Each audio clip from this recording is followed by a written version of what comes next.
น้ำบ่ได้ถือมาพักเสมอจังได๋ก่อนภูอันนี้แล้วมันเป็นสิเว้าละหินคัดนาหรือว่าภูกำแพงยักษ์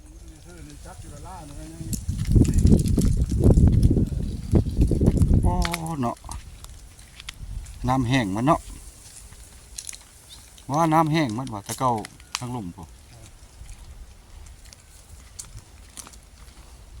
ใครอยู่ได้เกือบดุมันบ่พลาดเกือบเจ้าทั้งพอบ้านตลอดละยืนอยู่จุดสูงชันสุดมันละสิค่อยลงไป แต่นี่ขึ้นไปนี่จักรักนี่ผู้บ้านจักรักนี่ขึ้นภูนี่ตอนนี้ปลาผู้นี่จะบอกรักเหรอประมาณมัน400-500 เมตรโอ้400-500 เมตรโอ้เด็ดโอ้โหปลาผู้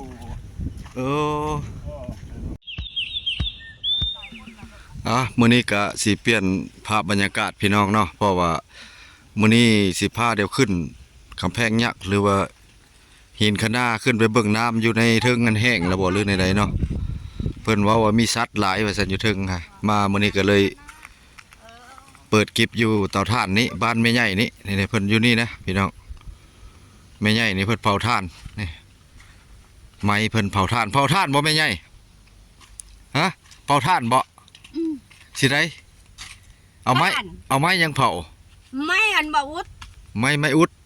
ไม้หงเลื่อยบ่มีแต่ไม้ดิบเนาะเอาแล้วอันนี้เขามาส่งเข้าเพิ่นพี่น้องปัวเพิ่นตีแล้วนี่มานอนอยู่นี่เลยไปยังเข้าคอยมาชมกระเจ้าแล้วไปทางไหนนี่ล่ะลูกไผ่เพิ่นมาส่งให้บ่นี่เอาน้องไผ่น้องไผ่เนาะเอาเข้ามาส่งให้เราหูบ่จักดีปานใดบ่หูบ่จักดีปานใดบ่คอยก็บ่ดีหูลาคอยเอารถมาไว้พี่บ่เอาไว้พี่ไปเอารถก่อนพี่น้อง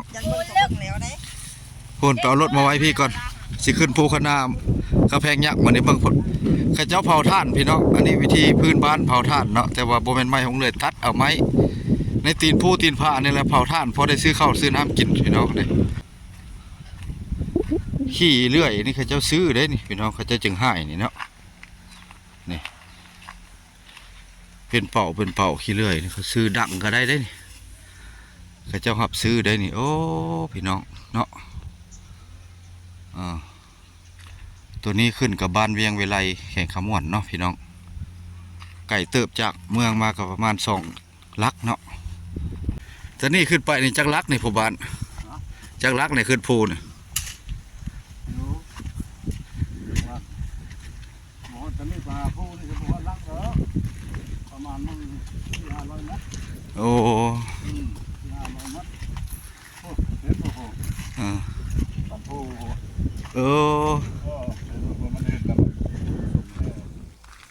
เมื่อยแล้วข่อยหักมันหนาวมืดมื้อหมดนี่แต่ว่าบัดนี้บัดสีไข่แล้วเงียบๆมันให้ยากน้ำได้ขึ้นภูเลยท่านผู้ชมเอ้ยเจ้าคือเจ้าก็ไม้ขึ้นเลย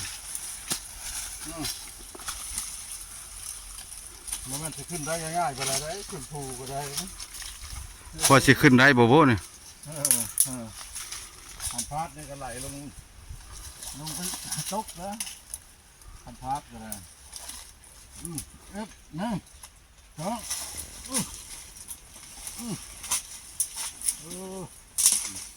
ขึ้น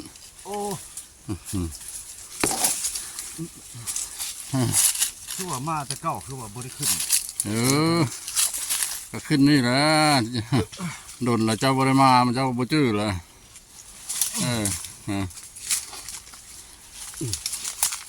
หอยไก่ป่าหลายเนาะ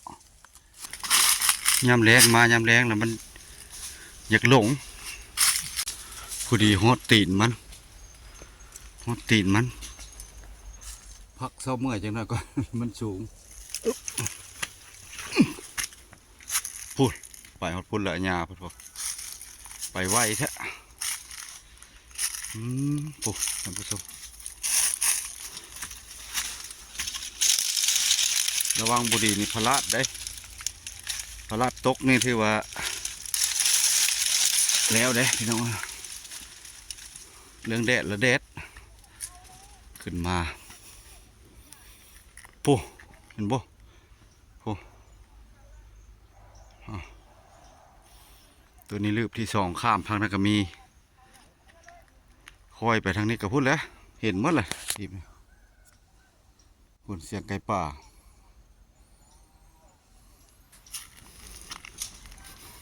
พิตยานเนาะผสมยามนั้นมามีแต่น้ำเลยนี่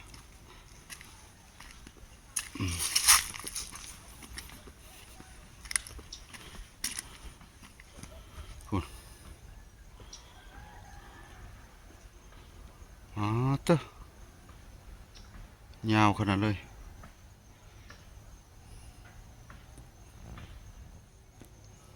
ยาวเป็นหินโลดเนาะผ่าแบบหินโลดเลยยามนั้นละมื่นขึ้นบ่ได้นี่เดี๋ยวนี้ก็ขึ้นบ่ได้ถ้าบ่แข็งแรงขึ้นบ่ได้ท่านผู้ชมขึ้นบ่ได้เลยโอ้ยคอยเห็นฮอดนครพนมพอได้ผม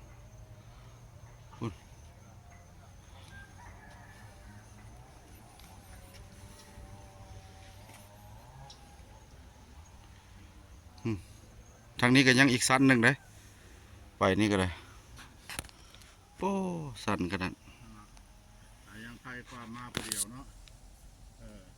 ได้ส่วนทีมงานมาแปลงมานาเนาะมานำผู้นึงเพราะว่าเอาเป็นนั่นเป็นนี่เนาะว้าวคือเดียวเม็ดอยู่ ในไหนสิไปทางไหนบัดนี้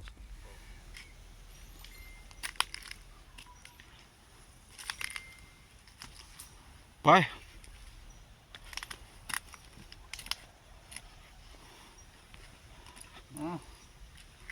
ไปพ่อบ้าน ปีนภูปีนผาขึ้นภูกันหน้าก็ทำผู้ชมแต่ตอนแรกมันนี่ก็คือว่า ตึกบ่โทษเนาะอันนี้ก็เลยโอ้น้ำแห้งมันเนาะน้ำแห้งมันเรียบมัน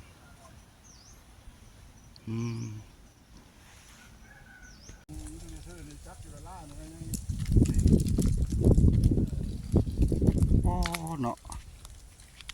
น้ำแห้งมันเนาะว่าน้ำแห้งมันว่าตะเกาทางลุ่มพอใครอยู่ได้เกือบดูมันบ่พลาด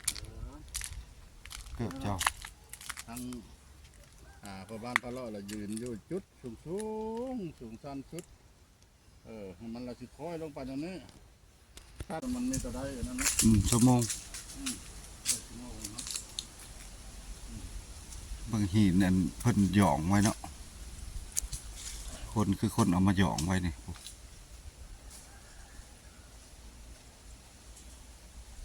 ผู้หรือผู้หัวโลดเนาะบ่มีอีหยังโลดก็ดกเป็นอย่างนี้เนาะ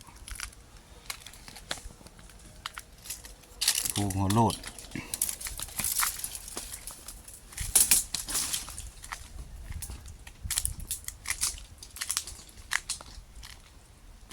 โอ้ไปขึ้นสูงแท้สูงอะไรเนาะว่าสูงอันนี้คอยเห็นมดเนาะคอยเห็นนครพนมคอยเห็นพังนั้นเลยบ่มีนักท่องเที่ยวมาเนาะข้าเจ้าบ่ฮู้วะเนาะนักท่องเที่ยวข้าเจ้าบ่ฮู้วะ มันโมโหนะโมโหนะ บ่ฮู้เนาะ มันชอบนี่กระไดมาไม่ก็ขึ้นจะปั๊บจะลดแล้วก็จะรีไปทางเลขที่12แล้วความลักที่เวลาตอนนั้นที่นี่นะครับโมโหกันเขาหูเขาก็มาเลยโมโหเพราะนักท่องเที่ยวของต่างประเทศเป็นฝรั่ง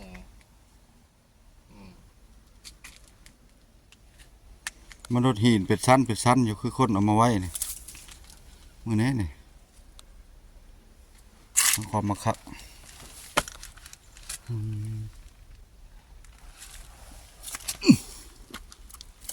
เป็นชั้นเป็นลืบอยู่เนาะ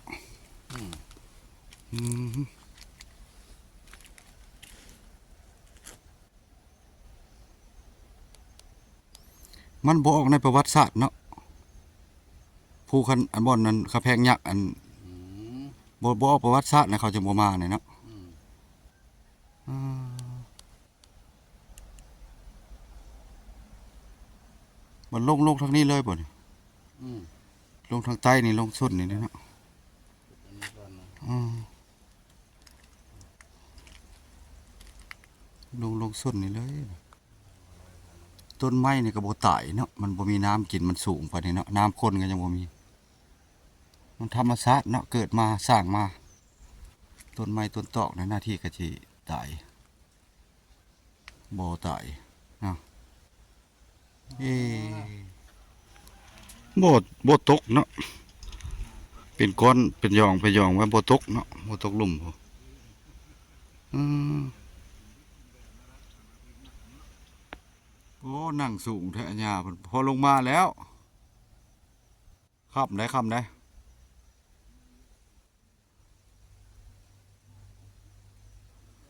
แล้วเบิ่งยันมีสัตว์เข้าอยู่ในหูนี่ยันมีอยู่สัตว์เข้าเนาะโอ้ค่อยสิค่อยลงทางนี้ละ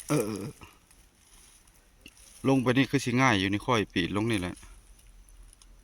ลงค่อยถูไปลงนี่แหละนี่สูงต่ำก็ได้ผู้เพิ่นอยู่เทิงผู้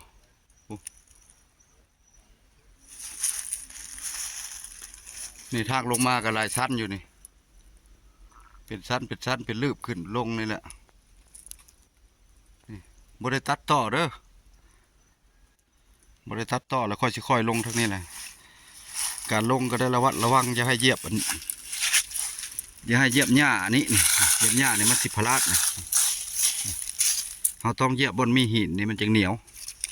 ลงไปพุ่นละไตพุ่นละนั่งพักผ่อนก่อนท่านผู้ชมโอ้ยลงมากับเป็นตายาดในลงมาค่อยลงมานี่ค่อยตะลุลงปุ๊เห็นบ่ค่อยบริสุทธิ์ตัดต่อดอกเนาะมันเป็นอันนั้นมันเป็นอันเพิ่นว่าผู้หินคะนาแล้วก็คำแพงยักษ์กับตัวนั้นเนาะตัวบนไปถ่ายให้เบิ่งอันนี้เราล่วงกระทิบล่วงแห้วของเจ้าขลือดังแดงนอนตะแคงจับทึกพระพ่อแม่เพิ่นว่าในนั้นเนาะแข่งขมวนนี่แหละที่บ่อนอื่นในค่อยก็บ่ได้ไปเนาะแต่แข่งขมวนนี่แหละมาถ่ายนี่ก็2 เทื่อนี่แหละมาเทื่อนึงกับพุ่นมันยาวฮอดพุ่นได้บ้านเชียงลงน้อยเชียงลงใหญ่มันเขาผู้สัตว์อันนี้ผมตะไดมาแล้วเพิ่นเอิ้นว่าผู้หินคะนาตัวนี้แหละมันขับแพงบ่อนคะนาของเจ้าขลือดังแดงนั่นแหละพี่น้องผู้บ้านเพิ่นลงแจพุ่นค่อยเลยสิได้ลงลุ่มนี่ลงค่อยก็ได้ค่อยเมื่อยน้ำบ่ได้เอามาคลิปนี้ก็สิได้ลงวิทย์ผู้นี่ก็ขอปิดคลิปเนาะพระเข้าทางไปติดตามกันไว้เนาะทางพี่น้องชาวไทยเฮาหรือว่าทางชาวลาวอยู่ประเทศนอกสิเป็นชาวไทยชาวอยู่ต่างประเทศกันแล้วแต่เนาะเข้าไปติดตามเพราะว่าเฮ็ดคลิปต่อไปพี่น้องปิ้นลงกล้องลงให้เบิ่งทางพุ่นเนาะพุ่น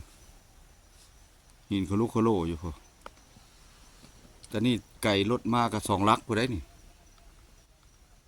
แต่รถมาใน2 ลักผู้บ้านเพิ่นจักสิลงทางไหนพุ่นบ่ได้ ผู้ไล่บาบอยู่ผู้เท่าละ60 ปลายเลยได้เราก็ได้แต่ว่าขึ้นผู้นี่เราถนัดดีขึ้นผู้ขึ้นผา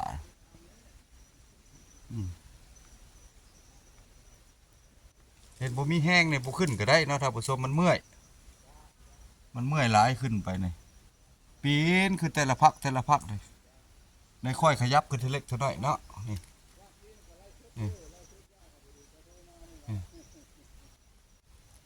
ขึ้นได้เลย